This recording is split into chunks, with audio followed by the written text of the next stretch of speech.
everyone. Welcome back to another episode of our podcast, Nothing in My Brain. I'm Olivia. I'm Joey. And in today's episode, we're going to be discussing personality and specifically personality disorders. So to start off, everyone is unique and we all have different personality traits, so it can be kind of hard to categorize what counts as a healthy personality. However, a personality disorder is basically a mental health condition where a person thinks, feels, or behaves differently than the average person or society or like culture's expectations. And this creates distress and disturbance in their functioning and has a lot of long-term effects. Yeah, so these disorders are usually diagnosed when it starts to impact our jobs or our social life and when it causes personal distress. And usually the people who have these disorders, they don't realize that they're in distress. Because they think it's natural. Yeah. So we're going to be discussing some common personality disorder types, and these ones are listed in the DSM. Yeah, and about 9 to 13% of adults have these disorders. So, and there's three kinds. So there's three clusters more like. There's autocentric, there's dramatic and erratic, and then there's anxious. Yeah, so these are characterized into cluster A, cluster B, and cluster C. So we're going to first talk about cluster A disorders. So one of them is paranoid personality disorder. Yeah. And in this disorder, individuals are usually suspicious and distrustful of others. And because of that, they're often cold and they find it hard to create interpersonal relationships. So they basically believe that others are always trying to harm them without any good reason. And they often take any remarks as an insult or an offense. This can cause immense distrust between relationships. So an example of this is someone thinking that their partner is cheating, and so therefore they go out of their way to find evidence to prove it, even though it's not necessarily true. Yeah, so basically they often overanalyze things. And that's why these people often have anger issues as well, because they're reading a lot into these things, even though they might not mean as much. Yeah. And there's jealousy. So Jealousy. Jealousy from other people, because they think that they're doing something weird, or they're having different relationships with other people, simply can cause for a lot of hostile and aggressive behaviors. That's true. And they're also unable to confide in other people. It's hard for them to share secrets because they're so wary of everyone. So there's little known causes or treatment about paranoia. So because usually when they seek therapy, they distrust the therapist too, so this can make it difficult for the client to seek help. Yeah. So another personality disorder is the schizoid personality disorder, and this can usually come in and present as an avoidance of social relationships and limited emotional expression from the person. So they're usually perceived as withdrawn and reclusive because they're not interested in relationships with other people. They find little pleasure in life, and they can come across as socially inept or clumsy. And when they face unpleasant events, they can seem passive and they focus mainly on themselves. So therefore, other people can perceive them as cold, flat, and basically not very social. And this affects less than 1% of the population in general, and this usually affects men more than women. And I think something important to note is that this disorder is different than disorders such as autism spectrum disorder or social anxiety disorder, because in autism spectrum disorder, people kind of lack these social skills. But in schizoid, people have these social skills. They're just not interested in interacting with others. And then in social anxiety, people isolate themselves because they're anxious about what others might think or judge them. But again, in this personality disorder, they're just disinterested. Yeah, and there are little known causes of this disorder too, but some common treatments are group therapy and cognitive therapy. So usually in these sorts of therapies, the therapist helps the client experience more positive emotions and more satisfying interactions, and this is in hopes that the client will open up more to life and people in general. Behavioral therapy is often also used to improve the client's social skills, so the therapist will sort of role play with the client. Oh. How does that work? Yeah, so the therapist exposes the client to social interactions and teaches them social skills. Okay. Okay, so similar or not similar. Okay, so another personality disorder would be schizotypal, and then these people are usually odd or unusual, and they may speak or act in an unusual way.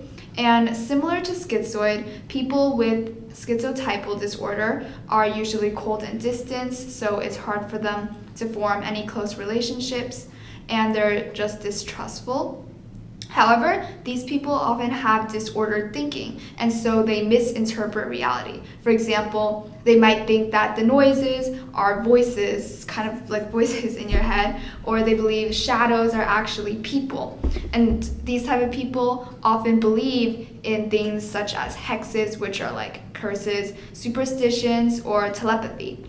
And many symptoms of schizotypal personality disorder are similar to schizophrenia, but they're just less intense.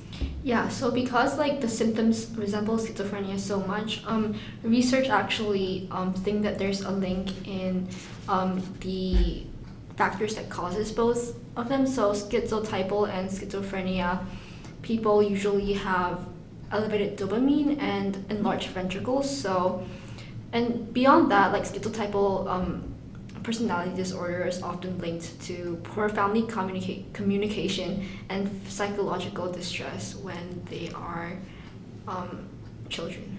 Oh yeah, I think I saw somewhere that it was either schizoid or schizotypal, but one of them's kind of a precursor to schizophrenia as well. Yeah.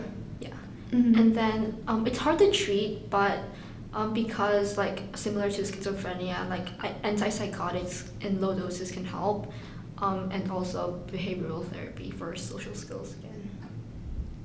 So you said antipsychotics help. Yeah. Do they kind of help the thinking part? Yeah, Or- I think that like, their disorganized thoughts and like their like belief in like magic or like, Oh, I okay. think that helps. Yeah. Yeah.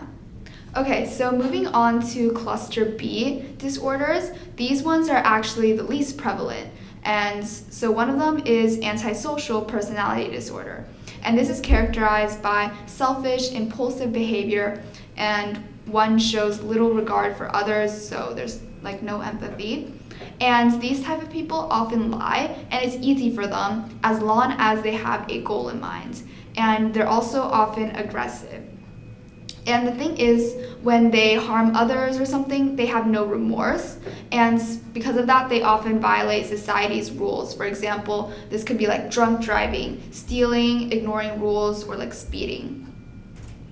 And then again, they're very impulsive, so they're gonna do things on a whim. For example, they'll quit a job even though they have no other thing to do. And then a popular assessment for antisocial personality disorder is actually the psychopathy checklist, which is like this checklist with 20 items with characteristics including your levels of glibness or manipulation and impulsivity. And then another test for antisocial personality disorder is the Mach-4, which basically tests levels of Machiavellianism. So as you guys know, there's this Italian philosopher, Machiavelli. We read about him we read his works in history. But Machiavellianism is a trait of manipulation, deceit, and self-interest. So usually like people describe antisocial people, people with antisocial disorder as like psychopaths or sociopaths. And there's a lot of views about like what causes antisocial personality disorder. So there's the cognitive view, which says that the people with this disorder, like they trivialize the importance of others, and because of their low levels of anxiety or arousal, they're more likely to take risks and seek thrills, which is why they're so impulsive and why they like have such low disregard for others. Mhm. The behavioral view says that these people learn their behavior through the modeling of other people, so they are rewarded for their aggressive behavior and therefore they continue it. But also there's studies that suggest that there are biological factors. So when there's reduced activity in the frontal lobe, which controls like our personality and emotional regulation and our executive functions, this can cause like abnormalities in our automatic nervous system, and this can cause like a low stress response to like things. So again, like more impulsivity, more like thrill seeking. Mhm. And you mentioning thrill seeking and aggressiveness, a lot of serial killers have antisocial personality disorder. Like Probably Ted Bundy. Yeah. That's what I was thinking about. Like he Yeah. seduced a bunch of girls. So Yeah, and like antisocial personality disorder, like the people who have that, like they normally like seem charismatic, but it's all like surface Mhm. level. Yeah. Yeah. It's actually kind of funny because when like the title says, or the name of it is antisocial, so But you they would think- actually do social. Yeah, you would think it's like they're reserved, but no. Yeah, I think like maybe they just have so like low disregard for other people that they can engage in people, Yeah. as opposed to like anxiety, like personality Mhm. disorders. Yeah. Okay. So our next personality disorder from cluster B is the borderline personality disorder, and this can manifest in extreme instability in mood. So their moods shift really like wildly. Is that the word? Yeah. It's basically characterized by a lot of instability. Yeah, and then so bad self-image, impulsivity, and feeling of emptiness, depression, and fears of abandonment. And this can lead to very unstable interpersonal relationships for them because they are not emotionally stable and they are sometimes aggressive. And this is because they're prone to like bouts of anger, so they can be physically aggressive, and it's mostly or often directed at themselves, so there's a lot of self-harm involved sometimes. Yeah. And then also trauma and actually early childhood abuse is a risk factor for this. And people do sometimes categorize borderline personality disorder into like these different subtypes. For example, I think one was like discouraged or something like that. But a lot of them often have overlap, and it's more of a spectrum rather than, oh, you're this subtype or this subtype. And so basically it's just characterized by a lot of emotional instability. And then there was like this therapy developed to kind of like treat borderline personality disorder, and this is kind of the gold standard of treating this type of disorder, which is dialectical behavioral therapy. And this is basically psychotherapy for patients with intense emotions, and it addresses the self-harm part of borderline personality really well. And what DBT kind of is, or a major component of it, is validation. So you're validating a person's thoughts. And basically they practice viewing things not as black and white, but that there's some sort of middle road. And this is different than cognitive behavioral therapy, because in cognitive therapy they try to change irrational thinking. So yeah.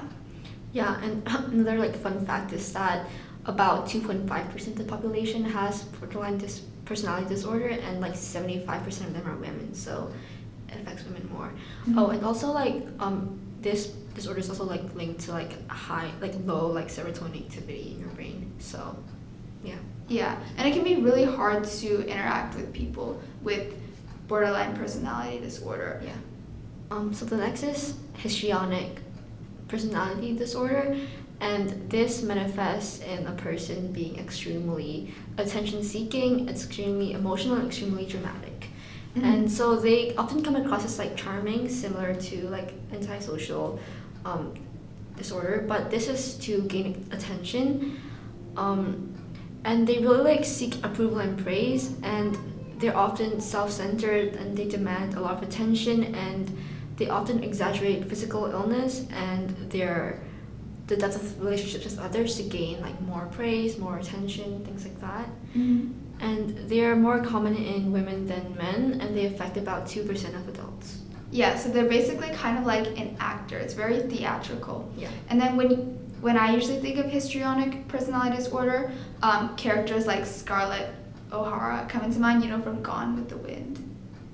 Okay, so basically, she wants men to adore her, and she is very dramatic if you watch like clips of it, and she's focused on her appearance, which is another characteristic of histrionic personality disorder. Another disorder is narcissistic personality disorder, and people with this disorder usually have an inflated sense of self-importance, and they basically believe they're the best, and they fantasize about power and success, and they crave admiration.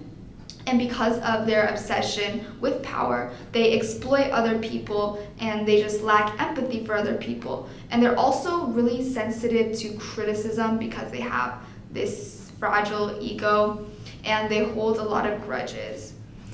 Yeah, so there's this thing called the narcissistic paradox, is when a person with narcissistic personality disorder has really high self-esteem, but it's easily shattered because they are really reactive to criticism. So overall, just like this disorder affects like less than 1% of adults, and mostly men, but it's actually really common amongst like teenagers, but it doesn't continue to adulthood. So some common causes, so there's a psychodynamic theory, so it focuses on the fact that people with this disorder had like cold rejecting parents, and they needed to like convince themselves that they were self-sufficient and independent, which is why they have like such inflated like self-worth. And then they were also like, so and evidence for this shows that most of the children with narcissistic personality disorder were abused or had divorced parents.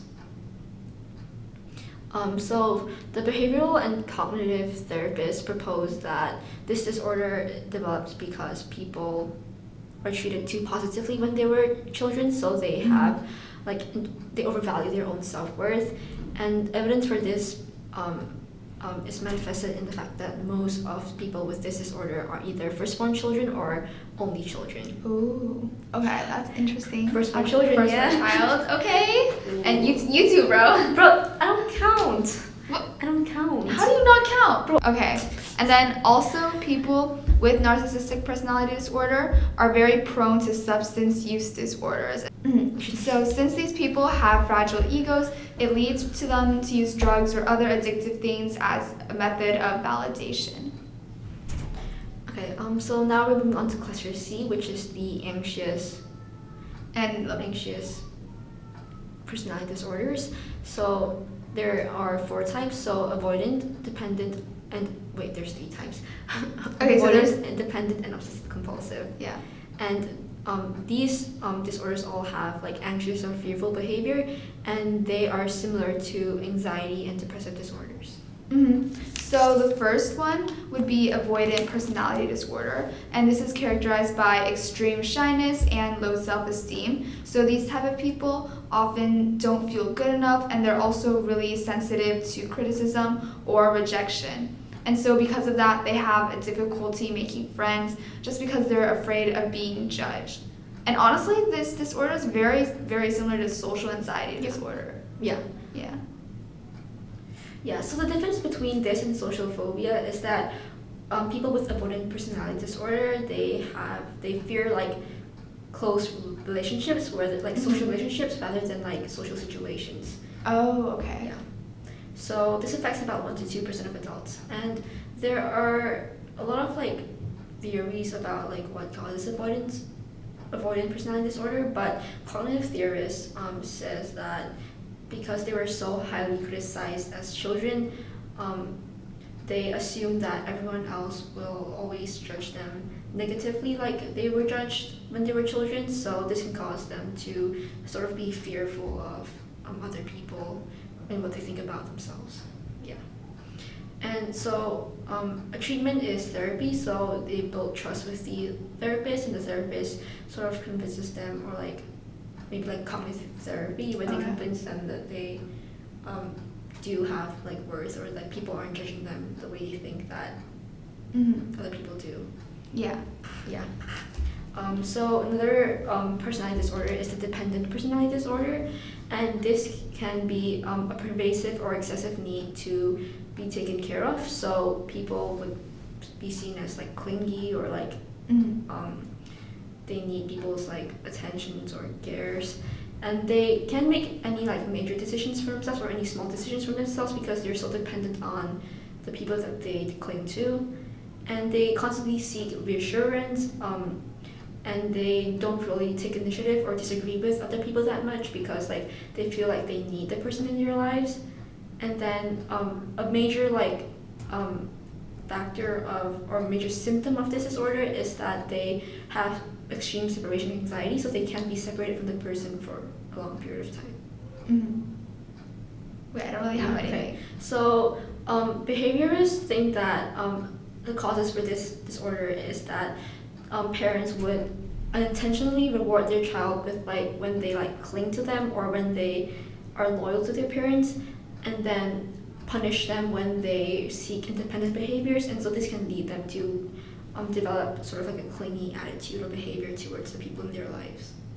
And then the last personality disorder would be obsessive compulsive personality disorder, and this is characterized by a pattern of perfectionism, stubbornness, and just inflexibility. And this is different than OCD because people with OCPD don't have the actual obsession or the compulsion part, but they just have like the rigid way of thinking. And so people with OCPD are overly focused on the details. They want everything to be orderly. And because of that, a lot of them are workaholics, and they're gonna work at the expense of other things like family and friends. Yeah, and OCPD, people with OCPD, they enjoy their rituals and they're angry when other people don't conform, but people with OCD, they find distress in their compulsiveness and obsessiveness, and so this is like the major difference between them is that people with OCPD, they indulge in their behaviors, but people with OCD, they don't really, like, they seek to get rid of this compulsiveness. Okay, so as you guys know, so those were the 10 personality disorders that are listed in the DSM. And personality is a mix of nature versus nurture, so your biological predispositions and the environment. And usually it's looked at from a variety of perspectives, but I think it's the trait theories are really interesting, which basically categorize your personality into like these different traits. So there's something called the Big Five personality traits, and then the first one is openness. So this reflects your ability or willingness to try new things. And then, so someone with a high openness would be more imaginative and exploratory. And then there's conscientiousness, which describes your like responsibility, your organization. And then the third one is extroversion, which is if you're shy or if you're more outgoing. And actually what's interesting is that there's been studies done between the brains of extroverts and introverts' brains. And then the brains of extroverts are chronically under-aroused, so they seek more stimulation. And then also extroverts have a more highly sensitive dopamine system. And so this is why certain biological factors play a part into this. So I would definitely say I'm an introvert because I just recharge from being alone. It just means your mind is alive. Like, yeah, you're constantly engaged in your thought, you know? Well, I don't think I'm that in thought all the time. Like, my mind isn't... maybe. Yeah, like, I don't think... This sounds bad. I don't think I think too much about things. Well, I think that I'm becoming an extrovert. Really? No. That joke did not hit. Oh. Yeah. But the fourth trait is agreeableness. This reflects your like compassion or your kindness and your ability to get along with others. And then the fifth one is neuroticism, which is your tendency to be like anxious, sad, and angry. And I think I have a high neuroticism, honestly. Especially since in my MBTI I was categorized as turbulent, so. But a common flaw with this is that it doesn't reflect people's backgrounds or people's interests, and it kind of only explains how we are perceived by others. Yeah, but also like when you take like personality tests, it's how you perceive yourself, I think. more importantly. Yeah, that is true too. Like the MBTI test. Yeah, so it's like when I took like the test for like my friends, like Yeah. it was like so different compared to what she got. But then like, and when she took it from me, like it was different than what I got. I Yeah. think it's just because like You have think like this ourselves. preconceived notion about yourself also, Yeah. and like other people have preconceived notions about you and they don't necessarily match up. Yeah. We can talk about how different cultures influence personality as well, because again, your upbringing and your environment plays a big role in your personality. Like personality changes over time as you grow. Yeah. Also, kind of like the culture you're raised in influences, like a collectivist versus an individualistic culture. Like The where communist? the collectivist culture or individualistic. So as you know, like America, it's a pretty individual. Collectivist. No, individual. Yeah, individual, yeah. Oops. Because you know people want this independence and like they're pushing this independence to, and it's like pushing your own self achievements basically. Yeah. And because of that, it's usually linked to a lot of extroversion. Like I feel like in order to thrive in society, you have to have this level of extroversion, and even in school really, because extroversion is so important because you want to be out there and assertive. I think that like maybe like American culture like thrives on like importance like freedom to like do whatever you want and like freedom to like be independent, and like I think a lot of times this means like moving away from home. I know like a lot of cultures Yes. like, in like Asia maybe like they Yeah. make you like stay at home like with your family. Like you have like this like obligation to stay at home and take care of your family. But in the US I think it's like more like open where you can like live in a big city. Like a lot of people like want to move to New York, and that takes a lot of like extroversion too, because you gotta meet new friends, you gotta like start like your own life like from scratch, and that takes like a lot of extrovert Yeah, I think traits. our society really values independence. Yeah. And so also this like manifests in school as well, you know, because there's things like Socratic seminars or where you guys discuss a lot. It's kind of harder for introverts to do well in that environment. Oh yeah, I mean like speaking up, yes, but I feel like the concept of like Socratic seminars is like independent thought. So it's like yeah, maybe like, not Socratic seminars, Yeah. but just for example, like elections or like elections for class office. It's based off of extroversion, like yeah, like networking. That's true too. Yeah. So if you kind of want to succeed, you have to put yourself out there and stuff. And in some ways, that's like a good thing because it's forcing you to like step out of your comfort zone. And stuff. Do I do that now? So okay. But personality also just changes as you grow and as you mature. And so I think my personality has changed a lot since I was little. Like, what do you think? Yeah, it changed for the worse. Like, no, just kidding. Yeah, because like you have like new life experiences that like make you perceive the world differently. Maybe like some disillusionment too. You know, like when Disillusionment. Oh yeah. About the world and about people around you.